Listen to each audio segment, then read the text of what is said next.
Anong meron sa tubig na ito? Tuwing ito'y ginagalaw o ginugulo mo ang tubig, tila ba'y naglalabas ito ng kakaibang liwanag o na para bang ika'y nasa dagat ng isang fairy tale.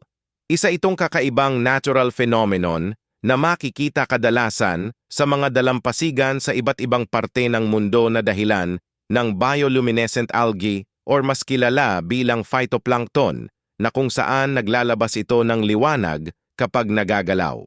Ang mikroskopikong nilalang na ito ay naglalabas ng liwanag through chemical reaction dahil sa isang substance na tinatawag na luciferin, kung saan kapag ang algae ay nagalaw, naglalabas sila ng energy sa form ng asul o luntiang ilaw.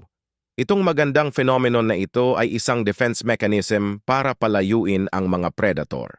Ang bioluminescent algae ay palatandaan sa atin ang pambihirang kalikasan ay kayang gawin ang normal na gabi sa isang pambihirang light shows.